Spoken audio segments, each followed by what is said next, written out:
Assalamualaikum warahmatullahi wabarakatuh. Selamat sore teman-teman, Bapak Ibu yang terhormat. Pada kesempatan ini kita bertemu di tutorial ya, recording untuk tutorial perintah bot yaitu perintah /PBP atau chart volume by price. Jadi video ini dulu pernah dibuat ya Bapak Ibu, kemudian karena akun YouTube-nya hilang ya di-suspend, maka beberapa peserta atau pengguna robot yang baru minta supaya dibuatkan. Jadi saya ceritakan dulu sedikit.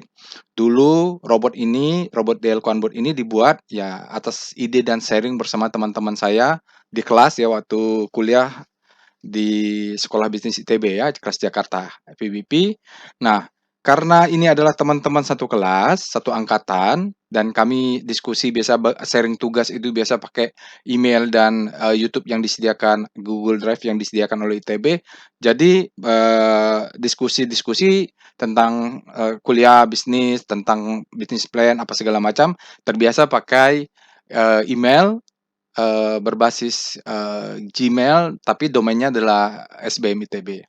Nah, 2 minggu lalu ITB menghapus semua akun untuk alumni, tidak boleh lagi menggunakan akun domain ITB ACID, SBM ITB, tetapi diganti dengan depannya harus ada alumni supaya rapi.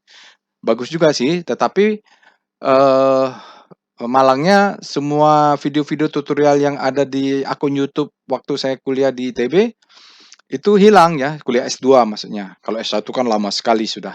Jadi apa boleh buat, tidak ada backup dan baru ada hari ini saya punya kesempatan untuk membuat tutorialnya. Baik, itu dia Bapak Ibu sekilasnya. Bagi Bapak Ibu yang sudah menonton, dulu yang versi pertama anggaplah ini update karena dulu kan logonya masih yang warna hijau ya, logo robotnya sekarang udah berubah. Mudah-mudahan bermanfaat. Terutama bagi Bapak Ibu yang baru ikut robot mungkin 2-3 bulan belakangan ya, sebelum sempat menonton tutorial, tutorialnya sudah dihapus. Sekarang kita buat baru, mudah-mudahan bermanfaat. Baik, kita mulai saja. Jadi, VBP ini adalah salah satu chart atau tool analisa yang tergabung di dalam volume price analysis. Jadi dalam rangkaian volume price analysis, salah satu chartnya adalah VBP ini. Nah, VBP ini biasa saya gunakan seriesnya untuk weekly analysis, lebih fokus ke sana. Detailnya ini dibahas sangat detail di dalam workshop volume price analysis. Alhamdulillah terakhir ya 2 minggu lalu kalau nggak salah itu adalah batch ke-8 volume price analysisnya. Jadi kalau yang trading as bisnis tingkat pemulanya sudah sampai batch 29. Nah, memang volume price analysis ini jarang saya buat workshopnya. Ya, jadi nanti kalau ada kesempatan Bapak Ibu bisa ikut detail setelah ikut kelas basic, Bapak Ibu bisa ikutin volume price analysis untuk membahas detail tentang chart-chart yang untuk pembahasan volume price analysis. Nah, apa saja chart series yang digunakan dalam pembahasan volume price analysis? Pertama adalah VBA chart. Ini saya rasa sudah ada tutorialnya. Yang pertama, kedua adalah evol. Saya nggak tahu nih, evol ini masih bisa ada source-nya atau sudah hilang sama sekali. Nanti kalau ada saya upload, kalau nggak ada saya akan buat baru. Yang ketiga adalah VB chart. Ini dia VBP chart ya. Kita akan bahas saat ini. Nah, yang keempat adalah wave. Ya, wave itu untuk chart yang dibuat oleh David West. Jadi David West bercerita tentang Elliott wave-nya. Kalau volume price, chart VPA bercerita tentang price action itu tidak lengkap karena ya jadi price action ini kalau di sini dilihat chart ini adalah price action-nya tidak lengkap ya tanpa ada validasi volume karena prinsip adalah price discount everything,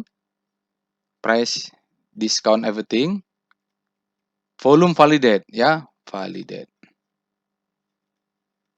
volume, maaf.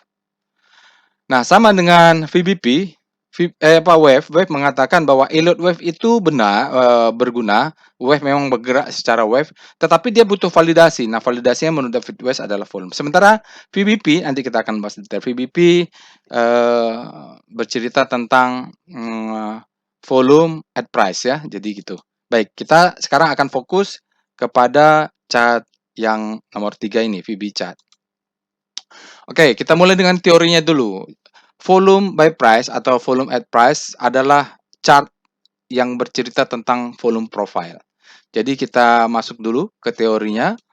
Ya, kalau kita lihat di Investopedia ya, price by volume. Nah, kenapa di sini price by volume? Saya balik volume by price sebenarnya sama saja. Karena sebenarnya menurut saya sih volume yang kita ceritakan sebenarnya ya, volume yang kita mau jadi fokusnya itu adalah volume. Jadi objek pertamanya volume. Jadi sah-sah saja saya berikan nama dia VBP, tapi definisinya sama saja sebenarnya. Jadi, apa yang disebut dengan VBP, ini PBV, VBP sama saja bentuknya, tapi karena kita bicara tentang volume, harusnya dia tentang volume ya. Adalah histogram, yang menjadi histogram adalah volumenya, bukan price-nya. Ya, jadi volume histogram yang secara horizontal menunjukkan jumlah volume. Jadi ada histogram secara horizontal, dia menunjukkan volume ya pada specific price. Oke. Disebut juga price by volume atau volume by price itu sama saja.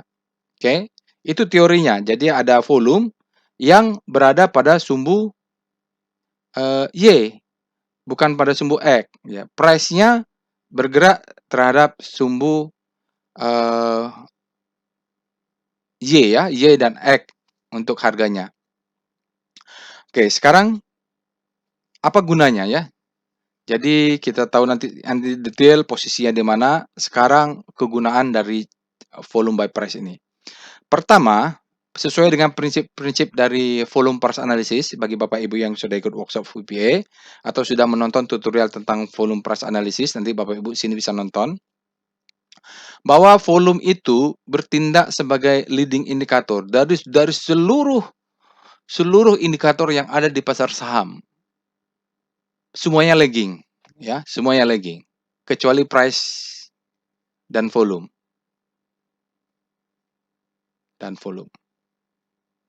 Hanya price dan volume lah yang tidak lagging. Nah, kalau kita lihat antara price dan volume, ternyata yang leading adalah volume. Nah, begitu menurut teori ya, nanti ada detail ceritanya.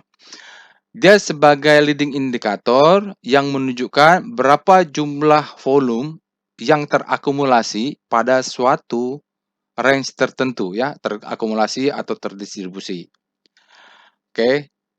Volume by price ini, VBP ini kan itu adalah representatif dari total volume untuk setiap zone ya, zone harga maksudnya. Jadi nanti kalau Bapak Ibu lihat panjang-panjang di sana, zonanya kira-kira seperti itulah zonnya. Di gambaran chartnya, warna pink digambarkan secara pink dan green ya, green muda. Nah, kalau pink itu adalah disebut dengan negative volume atau sell volume. Sell volume. Kalau pink ya, atau supply. Kalau green itu adalah buy volume atau demand ya. Begitulah kira-kira ya. Nah, jadi nanti kita akan melihat ada warna pink, ada warna green. Oke. Kita lanjut. Nah, kegunaannya pertama selain sebagai leading indicator, nanti saya jelaskan leading indikatornya apa maksudnya. Dia juga bertindak sebagai support dan resistance. Tetapi dalam volume price analysis, dia sebenarnya tidak mengenal ya, tidak dalam workshop juga saya sudah jelaskan, tidak mengenal namanya support dan resisten. Dalam volume price analysis, dia mengenal namanya demand zone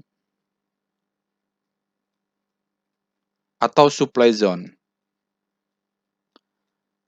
Nah, biasanya kalau support dan resisten kan cuma satu garis, agak susah kalau kita cuma terjebak di dalam satu garis ya. Jadi kalau dalam zone, ya mungkin demand atau supply-nya bergerak sepanjang zona ini mungkin saja.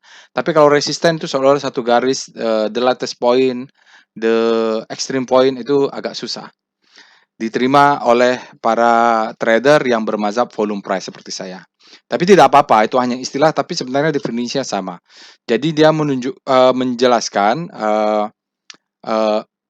kalau kita punya support atau resisten, dia harus juga merupakan zona dengan volume by price-nya yang panjang ya, yang panjang. Kalau dia di atas menjadi volume resisten atau supply, kalau di bawah dia menjadi volume support atau volume demand terhadap harga terakhir. Nanti akan saya jelaskan, tunggu saja. Berikutnya adalah dia juga bisa sekaligus menjadi trading sinyal ya. Kalau Bapak dan Ibu melihat ada panjang nih, dia sebagai resistance zone atau supply zone. Lalu harganya jebol. Ya, jebol masuk ke sini, begitu dia masuk dia berada disebut dengan zona demand supply and demand kalau dia berada di dalam. Begitu dia jebol, yang tadi supply and demand zone otomatis menjadi demand. Nah, ini sinyal buy. Ya, bisa dia turun dulu, masuk ke zona ini untuk mantul ya. Begitu juga sebaliknya, kalau dia berhasil ini adalah support ya. Support dia turun, tertahan support, zona support, dia sideways, begitu jebol maka ini adalah sinyal sell ya. Begitu. Itu dia kegunaannya sebagai leading indicator, sebagai support and resistance atau supply and demand zone, ketiga sebagai trading sinyal. Oke, baik. Perhatikan Bapak Ibu perhatikan ya gambar ini ya detail. Jadi saya bercerita mulai dari ketika harga itu ada di sini. Saat harga di sini, ini belum ada ya, ceritanya ini belum ada. Maka di sini ada supply, supply menekan ke bawah, lalu demand masuk ke atas.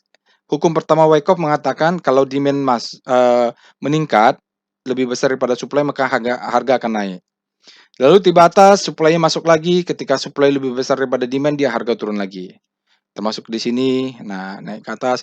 Nah, sepanjang pertarungan antara supply and demand ini, pada saat dia belum jebol ya, atau belum turun, atau taruh jebol dia naik lagi, atau di sini, sepanjang dia berada di zona ini, dia disebut berada di dalam zona S and D, supply and demand zone. Ya, dia berada di ranging ini maka disebut berada di supply and demand zone. Belum jadi supply, belum jadi demand. Nah, suatu ketika ya, ini tarik ke panjang sana. Nah, zona ini adalah zona saat dia masih di dalam disebut zona supply and demand zone. Lalu suatu ketika sampai di sini dia turun ke bawah, begitu dia jebol itu adalah sinyal sell. Ya, sinyal sell. Ini jebol masuk lagi, berarti fake out namanya ya, fake out. Jadi ini masuk lagi, ya ini biasanya untuk bikin ketar-ketir ya, orang yang pasang stop loss hunter, ya panik ya. Lalu ke bawah, Bapak dan Ibu, lalu dia ke bawah terus, ini belum ada ya, ini belum ada. Dia terus sampai bawah. Ketika dia berada di sini ya, keluar, otomatis yang tadi adalah supply in demand, coret langsung menjadi supply zone. Kenapa? Karena hanya supply yang besarlah yang bisa membuat ini menjadi imbalance atau ketidakseimbangan antara supply and demand. Hanya karena supply-nya besar masuk, maka dia keluar. Sementara di dalam saham kan ada yang beli, ada yang jual ya. Jadi otomatis begitu supply-nya masuk kan ada yang beli ya. Nah, beli ternyata supply masih besar maka harga turun. Yang beli di sini ya, membeli baik itu dibeli di offer beli di bid ya, best bid, beli di best bid misalnya, dia akan menjadi orang-orang yang nyangkut. Atau dia beli di harga tinggi, minus. Oke, jadi dia turun ke bawah, otomatis menjadi supply zone. Oke, dia turun ke bawah, suatu ketika kena, ini petanda ada demand masuk ya. Panic selling ini ada demand masuk, supply-nya belum habis, masuk lagi. Nah, lalu dia sini. Nah, di sini muncul yang besar. Oke, saat dia masih di sini, ya belum naik ke atas, ini menjadi zona supply and demand. Supply. Dia masih di zona ini ya, supply and demand. Dia panjang. Oke, lalu begitu dia naik ke atas, ini yang tadi panjang ini otomatis menjadi demand zone. Jadi yang beli di sini saat harganya naik ke atas, di sini posisinya profit ya, di sini posisinya loss yang beli di sini. Yang beli di sini posisinya profit. Apalagi yang di sini. Ini ada demand zone yang setiap dia kena naik lagi, kena naik lagi. Jadi kalau muncul ini dia turun, kita pasang biasanya fungsinya sebagai buy on weakness. Oke, dia naik ke atas, maka ini adalah zona berubah, jadi supply and demand menjadi demand zone. Di bawahnya adalah demand zone juga. Oke, harga berada di sini. Nah, begitu harga berada di sini, posisi ini adalah posisi supply and demand. Karena dia belum break atas, belum break bawah. And demand atau SND. Oke, kalau kita tahu sekarang bahwa ini adalah posisi demand zone, ini adalah posisi supply. Jadi kalau kita mau beli, kita tunggulah buy on weakness di sini. Mungkin dia turun dulu untuk naik ya. Tapi kalau kita berada di sini sudah posisi positif, di mana kita mau jual, kita jual maksimum zona ini. Sell. Di sini kita udah mulai sell. Apakah kita sell di atasnya? Kita trailing stop loss. Nanti kalau di sini supply masuk, kita nggak sampai atas, tapi karena kita sudah pasang stop loss, kita exit. Supply zone, kalau kita posisi di tengah adalah posisi untuk jual profit taking. Tapi kalau kita ketinggalan harga, kita mau buy, kita pasang order buy on weakness di zona demand. Jadi fungsi VBP adalah untuk mengetahui di mana zona target untuk jual, di mana target untuk beli buy on weakness terutama.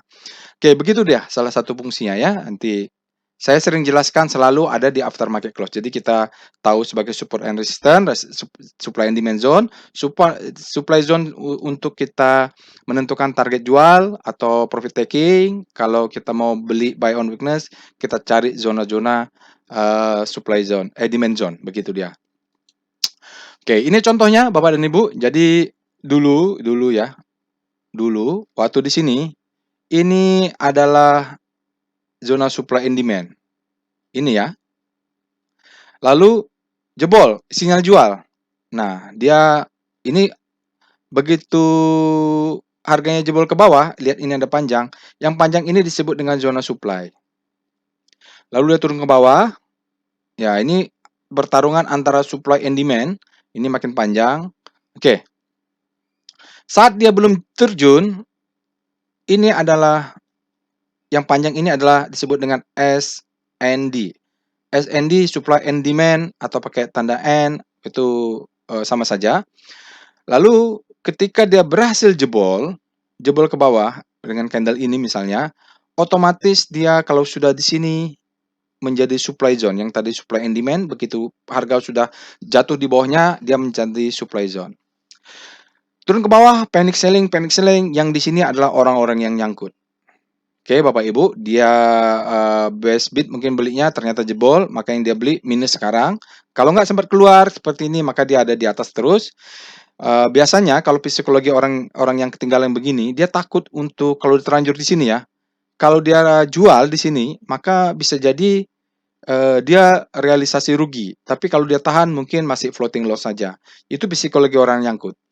Nanti hubungannya apa? Ketika dia turun ke dalam misalnya minus 30%, dia akan tahan ini Bapak Ibu. Orang yang beli di sini, dia akan tahan. Tapi begitu nanti saham ini naik ke atas, dari minus 30 menjadi positif 1%, maka dia akan jual. Itu secara psikologi orang nyangkut ya. Jadi Bapak Ibu, dia akan menganggap bahwa dia sudah profit 30% dari posisi di sini sampai di sini. Padahal kan dia cuma profit 1%. Atau profit 0,1 dia akan exit gitu. Yang penting exit dulu, nggak rugi lagi. Itu dia. Nanti saya jelaskan di dalam psikologi trading di trading workshop trading as business ya. Nah, begitu dia ke bawah, ini sudah menjadi supply zone. Maaf. Ke bawah ini sempat kelihatan ada panjang ya, panjang. Begitu dia sampai di sini ada perlawanan ke atas, turun lagi, maka di sini mulai kelihatan ada demand masuk dengan satu candle. Ini sebelum ini bawah ada ya, dia menjadi supply and demand. Begitu ada candle merah lagi, otomatis menjadi supply. Lalu dia sideways lagi di sini, ada perlawanan dari supply, ada juga demand. Nah, ini makin panjang. Oke, begitu dia jebol ke atas, begitu dia di atas harga ini, maka ini otomatis menjadi demand zone. Oke, fungsinya apa? Kalau kita sudah berada di sini, kita mau beli, ya kita jaga atas mungkin 1-2 lot. Kalau kita ke bawah, kita pasang buy on weakness di sini, karena ini banyak nih. Jadi kita turun ke bawah, kita harapin dia ke bawah untuk naik lagi ke atas. Jadi kita buy on weakness, mencari zona demand. Jualnya di mana? Kita cari supply zone. Sebelum orang-orang yang nyangkut ini jual, kita jual dulu kalau bisa. Kalau enggak, kalau mereka sampai di sini yang jadi minus 30 menjadi misalnya positif 0,5, maka dia akan jual. Supply-nya makin besar. Itulah disebut dengan supply zone. Oke, dan Bapak Ibu, gitu ya. Nah, sekarang kita lihat bawahnya ini ada volume. Ya, ini adalah buy volume dan sell volume berdasarkan hitungan tertentu. Jadi dia tergantung ya. Kalau di sini yang ini misalnya ini adalah sell volume. Jadi sell volumenya besar daripada volume buy ya. Bapak Ibu bisa lihat sebelah sana. Dominan sekali dia adalah sell volume ya, gitu.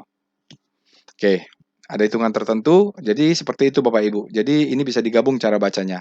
Sama saja ya. Jadi kan ini kalau kita lihat volumenya seperti volume biasa, dia volumenya meningkat dengan cara membaca volume price analysis biasa. Tapi kalau yang ini kita membacanya zona lateral, lihat paling kiri. Lalu ada yang bertanya, kita hapus dulu. Pak, garis-garis ini apa? Garis ini adalah untuk 1 bulan, pakai chart daily ya. Ini chart profile chart tapi untuk daily. Kita lihat ini adalah chartnya daily. Kalau chart daily, jarak antara ini adalah untuk 1 bulan.